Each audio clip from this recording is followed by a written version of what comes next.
Chers membres d'Église et chers amis, bonjour. Dans l'émission précédente, la 414, nous posions cette question.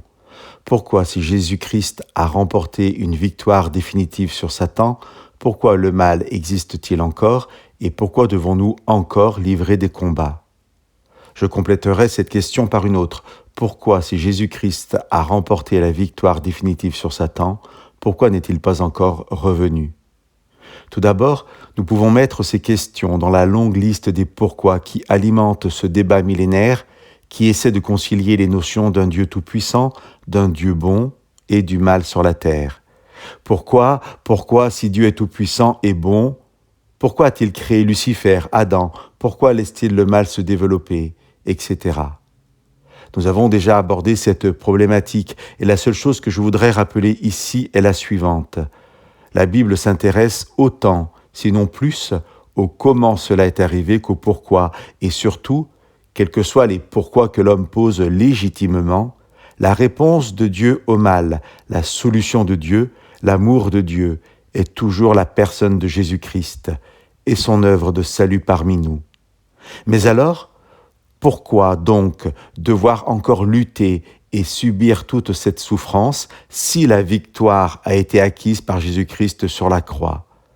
Je vous lis les versets 14 à 16 du chapitre 14 de l'Apocalypse. « Et je vis un nuage blanc, et sur ce nuage était assis un être semblable à un être humain. Il avait sur la tête une couronne d'or et à la main une faucille tranchante. Un autre ange sortit du temple et cria avec force à celui qui était assis sur le nuage, « Lance ta faucille et moissonne, car c'est l'heure de moissonner. La terre est mûre pour la moisson. » Alors celui qui était assis sur le nuage jeta sa faucille sur la terre, et la terre fut moissonnée. Chers amis, Dieu veut notre salut et il accomplit un plan qui se déroule par étapes jusqu'à une fin marquée par le retour de Jésus. C'est ce temps qui nous interroge et parfois nous révolte. Mais lorsque ce passage d'Apocalypse nous dit que l'heure de la moisson est venue, il faut comprendre que l'histoire du salut se déroule dans le temps et que ce temps sert à dévoiler tout à la fois l'horreur du péché et l'amour de Dieu.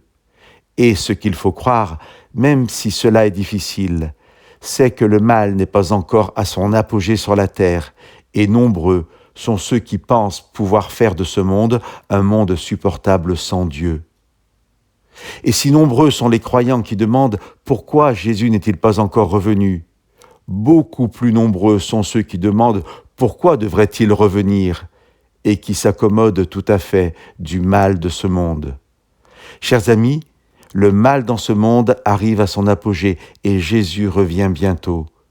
Nous sommes invités, si nous croyons, à vivre dans nos vies personnelles, par nos combats, la victoire que Jésus a acquise sur la croix. Nous sommes invités à être ainsi des témoins vivants de l'amour de Dieu pour l'humanité. Cela est notre vrai combat et notre seule victoire est de pouvoir aimer l'autre. Chers amis, Jésus revient bientôt. Que cela soit une bénédiction pour chacun.